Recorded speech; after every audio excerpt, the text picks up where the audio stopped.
TV24 network देख रहे हैं आप। और आज जिस खबर की सबसे ज्यादा चर्चा हो रही है, हम भी उसी पर चर्चा करने के लिए यहाँ पर मौजूद हैं। और आज चर्चा हो रही है वक्फ कानून पर सुप्रीम कोर्ट के सुप्रीम फैसले की, जिसका सभी को इंतजार था। और इस फैसले ने मुस्लिम पक्ष को सबसे ज्यादा खुशी दे दी है और विपक्ष भी इस फैसले से बहुत ज्यादा खुश है।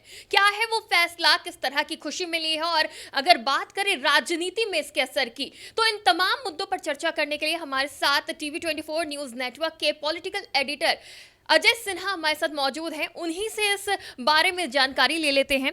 तो आज जिस विषय में सबसे ज्यादा चर्चा हो रही है वो है वक्फ कानून, जो सुप्रीम कोर्ट का फैसला आ गया। आखिर वो क्या मांग थी मुस्लिम पक्ष की, जिस पर आज सहमति भी बन गई है, उसमें मोहर भी लग गई है और काफी खुशी भरा दिन है मुस्लिम पक्ष के लिए।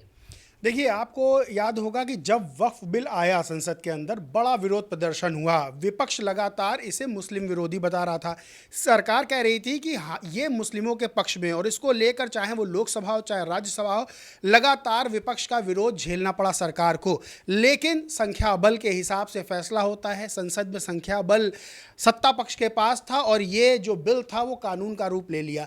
इसको लेकर तमाम तरह के विरोध प्रदर्शन हुए। खासतौर से नीतीश नायडू की बात कर ले तो मुस्लिम पक्ष ने अपील की थी कि नीतीश और नायडू ये दोनों उसके पक्ष में अपना वोट ना दें, यानी कि वक्फ जो बिल आया है उसका समर्थन ना करें। लेकिन नीतीश और नायडू दोनों की पार्टियों ने इसका समर्थन किया और यह कानून का रूप ले चुका था। लेकिन सुप्रीम कोर्ट में इस फैसले को चुनौती दी गई। सीधे तौर पर विपक्ष लगातार इस बात पर अड़ा रहा और वक्फ कानून को लेकर सुप्रीम कोर्ट पहुंचा। आज जिस तरह से सुप्रीम कोर्ट का फैसला आया है वो अपने आप में बहुत बड़ा है। यानी कि जिस तरह से उसने कुछ मांगों को स्वीकार किया है, वो मांगे अपने आप में बहुत बड़ी हैं और विपक्ष अब इसको लगातार अपनी जीत बता रहा है। और मुस्लिम पक्ष में भी, देश भर के मुस्लिम पक्ष में इस चीज़ को लेकर खुशी है कि सुप्रीम जो हम राहत मांग रहे थे वो सुप्रीम कोर्ट ने दी। अगर हम बड़ी बात कर लें कि सुप्रीम कोर्ट जो फैसला दिया है वो क्या है, तो सबसे पहला तो ये है जो इस्लामिक प्रैक्टिस को लेकर है। 5 वर्ष का जो समय सीमा थी उसको कम कर दिया गया है। और सीधे तौर पर जिस तरह से ये कहा गया कि जांच शुरू होने के बाद अंतिम निर्णय तक हाईकोर्ट के आगे के आदेशों के अधीन तीसरे पक्ष के संपत्ति का अधिकार नहीं बनाए जाएंगे। इसमें कलेक्टर को लेकर भी एक बड़ा फैसला आया है कि जो कलेक्टर एक बॉडी बनाया गया था कि वो फैसला लेगा, सुप्रीम कोर्ट ने उस पर भी रोक लगाई है। सबसे बड़ी बात यह है कि जो स्टेट वक्फ बोर्ड के कुल 11 सदस्यों में 3 से अधिक गैर मुस्लिम सदस्य की बात हुई थी वो नहीं होंगे और सेंट्रल वक्फ काउंसिल में कुल मिलाकर 4 से अधिक गैर मुस्लिम सदस्य नहीं हो सकते हैं। आपको बताएं, कलेक्टर वाला जो मामला है ये बड़ा ये था कि वक्फ कानून को लेकर कलेक्टर को पूरा अधिकार दे दिया जा रहा है। तो इस पर सुप्रीम कोर्ट ने कहा कि कलेक्टर नागरिकों के व्यक्तिगत अधिकार तय नहीं कर सकता, ये ट्रिब्यून का काम है। इसी तरह से और भी जो मांगे थी वो मांगी गई है। कुल मिला के विपक्ष जो है लगातार इस चीज़ को लेकर अब अपनी पीठ थपथपा रहा है और मुस्लिम पक्ष में जहां खुशी की लहर है, वहीं चाहे वो इमरान प्रतापगढ़ी हो जो कांग्रेस के राज्यसभा सांसद हैं, चाहे वो सुप्रिया शिंदे तो कांग्रेस की प्रवक्ता, वो लगातार ये बात कह रहे हैं कि अंतरिम राहत मिली है। यानी इसको अंतिम राहत तो नहीं कह रहे लेकिन अंतरिम राहत इसको कह रहे हैं। और सीधे तौर पर कहीं ना कहीं विपक्ष ये बताने की कोशिश कर रहा है कि जो वक्फ कानून बनाया गया सरकार के द्वारा वोट साबित करके, अपना मजबूती अपनी साबित करके, उसमें कहीं ना कहीं लूप होल्स हैं, तभी आज सुप्रीम कोर्ट ने फैसला दिया है।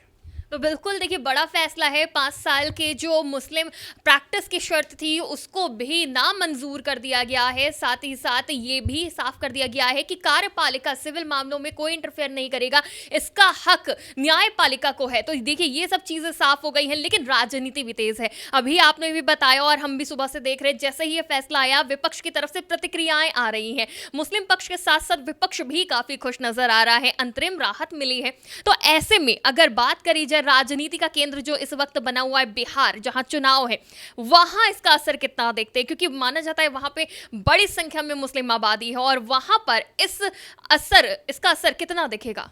देखिए, भारत में कोई भी अगर फैसला आता है, कोई भी निर्णय लिया जाता है तो उस पर राजनीतिक असर ज़रूर होता है, या उस फैसले का असर राजनीति पे ज़रूर पड़ता है। चूंकि बिहार में चुनाव है, इस साल बस 1.5 महीने का समय बाकी है और बिहार में सबसे बड़ा मुद्दा, मैंने शुरू में ही बताया कि नीतीश और नायडू से अपील की गई थी। अब चूंकि बिहार में चुनाव है, नीतीश कुमार मुख्यमंत्री हैं, नीतीश कुमार की पार्टी बीजेपी की सहयोगी है, सीधे तौर पर इसका असर बिहार की राजनीति में पड़ेगा ही पड़ेगा।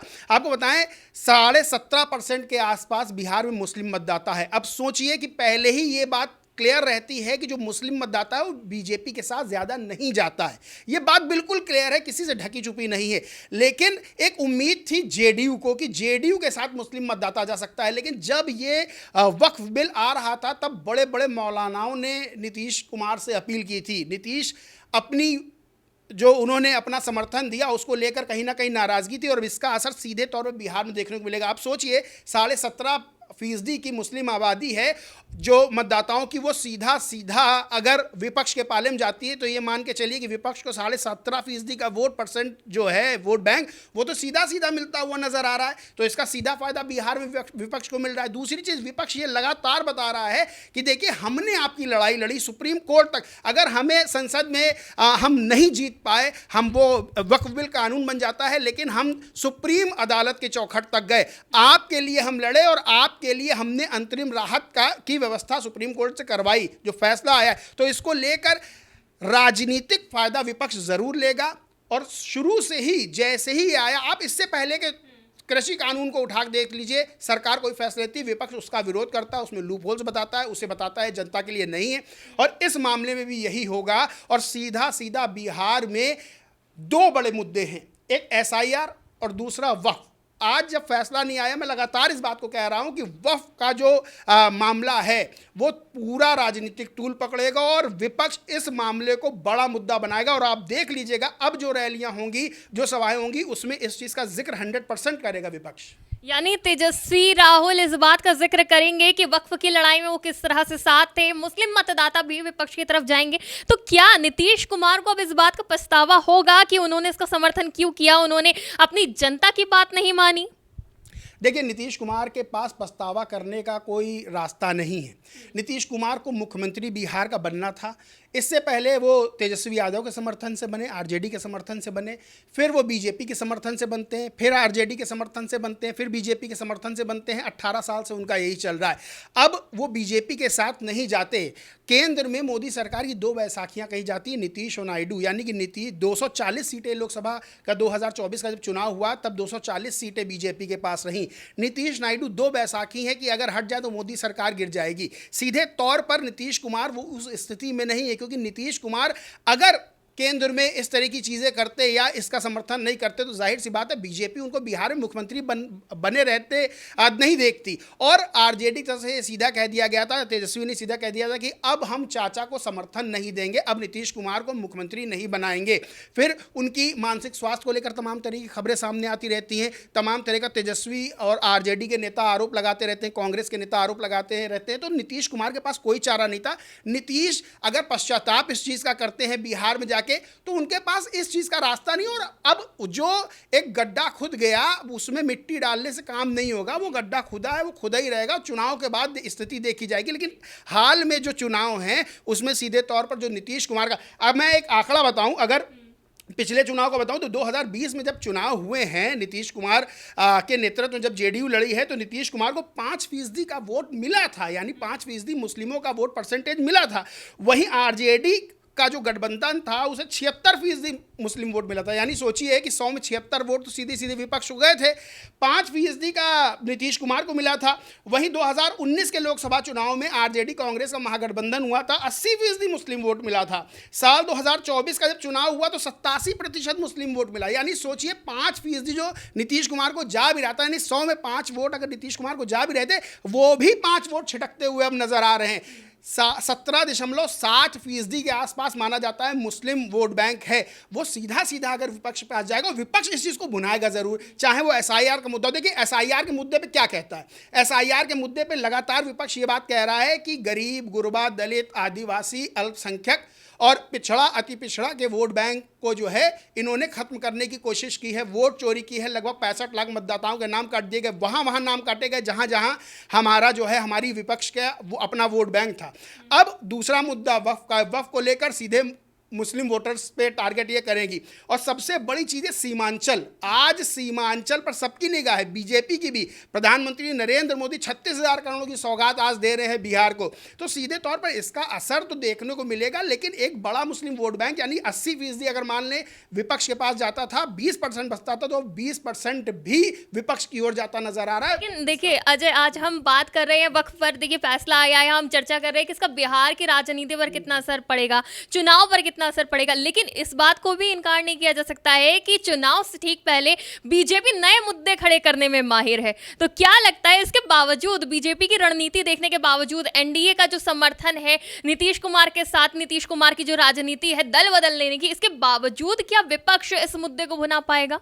बिल्कुल, देखिए आप देखेंगे पिछले दिनों जिस तरह से कांग्रेस की जब वोटर अधिकार यात्रा निकल रही थी, तो कांग्रेस के मन से ही प्रधानमंत्री नरेंद्र मोदी की माता जी को, स्वर्गीय माता जी को गाली दी जाती है। वो मुद्दा इतना बड़ा बीजेपी बनाती है और सीधे तौर पर बिहार बंद का ऐलान करती, बिहार बंद होता है। अब बीजेपी के पास जो मुद्दा, देखिए अगर आप बिहार की राजनीति को उठा के देखेंगे तो बिहार की राजनीति के केंद्र में नीतीश कुमार हैं। बीजेपी लड़े, जेडीयू लड़े, आरजेडी लड़े, कांग्रेस लड़े, जनसुराज लड़े, एआईएमआईएम लड़े, बसपा लड़े या कोई भी राजनीतिक दल लड़े, केंद्र में 18 सालों से नीतीश कुमार है। लेकिन सवाल ये उठता है, क्या नीतीश कुमार के पास वो साख बची है? क्या नीतीश कुमार वो चेहरा है जो जीत और हार डिसाइड कर सकते हैं? मुझे लगता है उस चीज़ को देखने पर कि नीतीश कुमार का जो उनकी साख थी वो उस तरह से नहीं बची है कि नीतीश कुमार इधर उधर कर दे। केंद्र में वही अभी भी राजनीति में रहेंगे, यानी कि जेडीयू एक ऐसा दल है जिसके पास कितनी सीटें आती, कितनी सीटें नहीं आती, बहुत बड़ी चीज़ होगी। ये चीज़ चुनाव में रिजल्ट डिसाइड करेगी।